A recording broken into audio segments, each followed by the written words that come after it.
എല്ലാവർക്കും നമസ്കാരം. ഇൻഫ്ലുവൻസറിൻ്റെ പുതിയൊരു വീഡിയോയിലേക്ക് സ്വാഗതം. ഇപ്പോൾ ആംഗ്യങ്ങളാണ് കേരളത്തിൽ വളരെയധികം ട്രെൻഡിങ് ആയിട്ട് സോഷ്യൽ മീഡിയയിലൊക്കെ പോയിക്കൊണ്ടിരിക്കുന്നത്.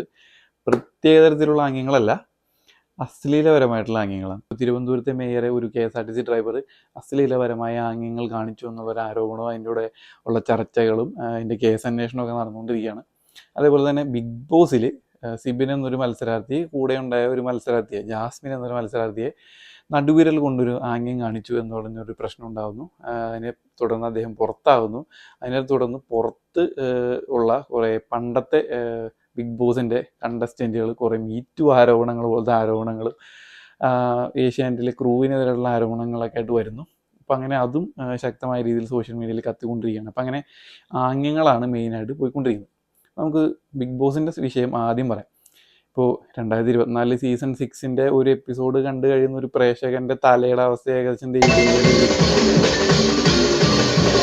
ഇപ്പോൾ ഈ വിഷയം എന്താണെന്ന് വെച്ചിട്ടുണ്ടെങ്കിൽ, സിബിൻ എന്നൊരു മത്സരാർത്ഥി, കൂടെ ഉണ്ടായിരുന്ന ഒരു മത്സരാർത്ഥിയെ ഒരു പ്രത്യേക നിമിഷത്തിൽ ഒരു പ്രത്യേകമായ ഒരു ആംഗ്യം കാണിക്കുന്നു. അപ്പോൾ ആ ആംഗ്യം വലിയൊരു പ്രശ്നമായിട്ട് ജാസ്മിൻ എടുക്കുന്നു.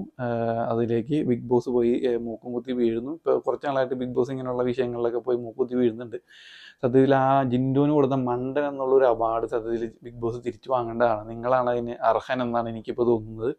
ഇപ്പോൾ ഈ ജാസ്മിൻ എന്ന് പറയുന്ന ആള് ഈ സംഭവം നടക്കുന്നതിന് തലേദിവസം ജയിലിലിരുന്നിട്ട് പറയുന്നുണ്ട്, ഇത് 2024 ജനങ്ങൾ മാറി ചിന്തിക്കും എന്നൊക്കെ പറഞ്ഞ ജാസ്മിനാണ് പിറ്റേ ദിവസം ഇതൊരു വലിയ കോലാഹലമാക്കി കൊണ്ടുവരുന്നത്. അപ്പോൾ അതിനുശേഷം സാറ്റർഡേ എപ്പിസോഡിൽ മോഹൻലാൽ വരുന്നു. ഇപ്പോൾ ബിഗ് ബോസ് ഇതൊരു വലിയ കണ്ടന്റ് ആകാൻ വേണ്ടി സ്ക്രിപ്റ്റ് മോഹൻലാലിന് കൊടുക്കുന്നു. അപ്പോൾ മോഹൻലാൽ വന്ന് സിബിനെ ചോദ്യം ചെയ്യുകയാണ്. അപ്പോൾ സിബിനെ ചോദ്യം ചെയ്യുമ്പോൾ ആദ്യം ഞാൻ ചോദിക്കുന്നത്, നിങ്ങൾക്ക് ക്വാളിറ്റി ഉണ്ടോ എന്നാണ് ചോദിക്കുന്നത്. ഇങ്ങനെ ഒരു ആംഗ്യം കാണിച്ചത്, സത്യത്തിൽ ഇങ്ങനെ ഒരു ആംഗ്യം ഇപ്പോൾ എല്ലാവരും കാണിക്കുന്നുണ്ട്, എല്ലാ ഇംഗ്ലീഷ് സിനിമയിലും കാണുന്നുണ്ട്, അതേപോലെ തന്നെ മലയാള സിനിമകളിലും ഉണ്ട്. ഇപ്പോൾ നമ്മൾ തന്നെ ഇപ്പോൾ പുറത്ത് വണ്ടിയൊക്കെ ഓടിക്കാൻ പോയാലും അല്ലെങ്കിൽ എന്തിനൊക്കെ പോയാലും നമ്മളും കാണിക്കാറുണ്ട് ഇങ്ങനത്തെ ആംഗ്യങ്ങളൊക്കെ. ഇതൊരു വലിയ വിഷയമല്ല ഇപ്പോൾ, പക്ഷെ ഇതൊരു വലിയ വിഷയമാക്കിയാണ് അത് അവതരിപ്പിക്കുന്നത്. സാറ്റർഡേ എപ്പിസോഡിലാണ് മോഹൻലാൽ ഇത് ചോദ്യം ചെയ്യുന്നത്. അപ്പോൾ മോഹൻലാൽ എന്നോട് പറയാനുള്ള ഒരു കാര്യം എന്ന് വെച്ചിട്ടുണ്ടെങ്കിൽ, ഇപ്പം ഇങ്ങനെയുള്ളൊരു സംഭവം ബിഗ് ബോസ് അവരുടെ സ്ക്രിപ്റ്റ് ചെയ്തു, പക്ഷേ ഇത് ചോദ്യം ചെയ്യാൻ ചെല്ലുമ്പോൾ മോഹൻലാൽ സ്വന്തമായിട്ടും ചിന്തിക്കണ്ടേ, എനിക്കെന്ത് ക്വാളിറ്റി ഉണ്ട് ഇത് ഒരാളുടെ ക്വാളിറ്റിയെക്കുറിച്ച് ചോദിക്കാമെന്ന് മോഹൻലാൽ ചിന്തിക്കണേ. കാരണം നമ്മളെല്ലാവരും ഇപ്പോൾ സോഷ്യൽ മീഡിയയിൽ കണ്ടിട്ടുള്ള ഒരു വീഡിയോ ആയിരിക്കും, മോഹൻലാലിൻ്റെ അപ്പുറത്ത് മമ്മൂട്ടിയും അല്ലെ സിദ്ദിഖും ഇരിക്കുന്ന ഒരു വേദിയിൽ ഒരു സ്റ്റേജ് ഷോ, പബ്ലിക്കായിട്ട് നടക്കുന്ന ഒരു സ്റ്റേജ് ഷോയിൽ ഒരാൾ പാസ് ചെയ്യും, മോഹൻലാൽ കൈകൊണ്ട് വളരെ വൃത്തിയായിട്ട് രീതിയിലുള്ള ഒരു ആംഗ്യം കാണിക്കുന്നുണ്ട്. അപ്പോൾ അത്രയും വൃത്തിയായിട്ടൊരു ആംഗ്യം അല്ല സിബിൻ കാണിച്ചെന്തായാലും. അതേപോലെ തന്നെ മോഹൻലാൽ എത്ര വൃത്തിയായിട്ടുപരമായ ആംഗ്യങ്ങളൊക്കെ സിനിമയിലേക്ക് കാണിക്കുന്നുണ്ട്. അപ്പോൾ മോഹൻലാൽ ഒന്ന് ചിന്തിക്കുന്നത് വളരെ നന്നായിരിക്കും ചോദ്യം ചെയ്യുന്നതിന് മുമ്പ്. എനിക്കെന്ത് ക്വാളിറ്റി ഉണ്ട് ഇത് ചോദിക്കാന്നുള്ളതും കൂടി മോഹൻലാൽ ഒന്ന് ചിന്തിക്കണം. അപ്പോൾ എന്തായാലും ബിഗ് ബോസിൻ്റെ റേറ്റിംഗ് കൂടുന്നുണ്ട്, പക്ഷേ മോഹൻലാലിൻ്റെ റേറ്റിംഗ് പുറത്ത് വളരെയധികം നന്നായിട്ട് ഇടിയുന്നുണ്ട് എന്നുള്ളതൊന്നും കൂടി മനസ്സിലാക്കുന്നത് വളരെ നന്നായിരിക്കും എന്നാണ് തോന്നുന്നത്. അതേപോലെ തന്നെ ഇപ്പോൾ തിരുവനന്തപുരത്തുകാരനാണ് മോഹൻലാൽ. ഇപ്പോൾ തിരുവനന്തപുരം കൊല്ലമൊക്കെ ഭാഗത്ത് ഉപയോഗിക്കുന്നതാണ് കാലവാരി നിലത്തടിക്കും എന്നുള്ളൊരു കൊളോക്കിയൽ ലാംഗ്വേജാണ്. അപ്പോൾ അതൊന്നും അറിയാതെയാണ് മോഹൻലാൽ ഇതൊന്നൊക്കെ ചോദ്യം ചെയ്യുന്നത്. അപ്പോൾ അതിൻ്റെ ഉള്ളിൽ വേറെ പല വാക്കുകളുണ്ട്. ഇപ്പോൾ ഷൊട്ടേന്നൊക്കെ വിളിക്കുന്ന വാക്കുണ്ട്, എനിക്കറിയില്ല അതിൻ്റെ അർത്ഥം എന്താണ്. അതേപോലെ തന്നെ കരിഞ്ഞ മത്സ്യകന്യ എന്നൊക്കെ ഒരാളെ വംശീയമായിട്ട് അധിക്ഷേപിക്കുന്നുണ്ട്. അപ്പം അതൊന്നും നമ്മുടെ കേണൽ മോഹൻലാലും അതേപോലെ തന്നെ ബിഗ് ബോസ് ഒന്നും കാണുന്നില്ല, അതൊന്നും ചോദിക്കുന്നില്ല. കാരണം ചിലപ്പോൾ അവർക്ക് ഇതിൻ്റെ അർത്ഥമൊക്കെ അറിയായിരിക്കും. ഇപ്പോൾ അടുത്ത പ്രാവശ്യത്തെ ഒരു എപ്പിസോഡിൽ മോഹൻലാൽ ഇതിൻ്റെ അർത്ഥമൊന്ന് ജനങ്ങൾക്ക് പറഞ്ഞു കൊടുക്കണമെന്നാണ് എൻ്റെ ഒരു വിനീതമായ അഭ്യർത്ഥന. അപ്പോൾ ഇവിടെ ഒരു സംഭവങ്ങളൊക്കെ ഇങ്ങനെ നടക്കുന്നു. അപ്പോൾ അതിനുശേഷം ഈ സിബിൻ എന്ന് പറയുന്ന ഒരാൾ ഡിപ്രഷനിലേക്ക് പോകുന്നു. അങ്ങനെ അദ്ദേഹം അവസാനം പുറത്തേക്ക് പോവുകയാണ് ചെയ്യുന്നത്.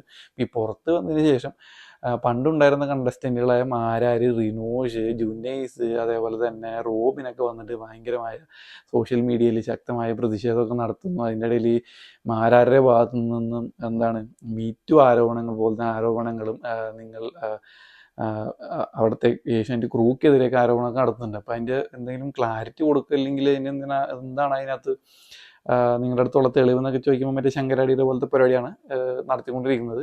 ഇതാണ് രേഖ എന്നുള്ള രീതിയിലാണ് പുള്ളി പരിപാടിയൊക്കെ നടത്തുന്നത്. അപ്പോൾ എന്തായാലും അത് പുള്ളി ഒന്ന് ക്ലിയർ ആക്കണമെന്നാണ് നമ്മുടെയും അഭ്യർത്ഥന.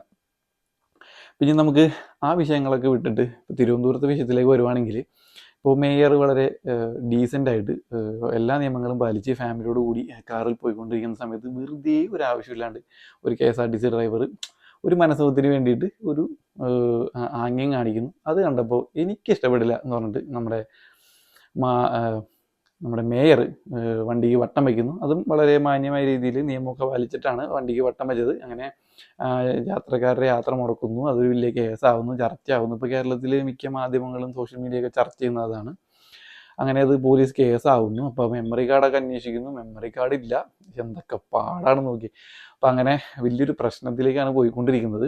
അപ്പം അങ്ങനെ നമ്മുടെ ഡ്രൈവർ കൊടുത്ത കേസ് പോലീസ് എടുക്കണില്ല, പക്ഷേ മേയർ കൊടുത്ത കേസ് പോലീസ് എടുക്കുന്നുണ്ട്. അപ്പോൾ സത്യത്തിൽ പോലീസുകാർ ഇതൊന്ന് പരിഗണിക്കേണ്ടത് വളരെ നന്നായിരിക്കുന്നതാണ് തോന്നുന്നത്. കാരണം ഇങ്ങനെ എന്തിനാണ് പാർഷ്യാലിറ്റി കാണിക്കുന്നത്? ഇപ്പോൾ ജനങ്ങൾ തരുന്ന ടാക്സ് മണി കൊണ്ടാണ് നിങ്ങൾക്ക് ശമ്പളം തരുന്നത്. അപ്പോൾ നിങ്ങൾ എന്തായാലും ഇങ്ങനത്തെ ചാണപ്പുള്ളി കേസാണ് അന്വേഷിക്കുന്നത്.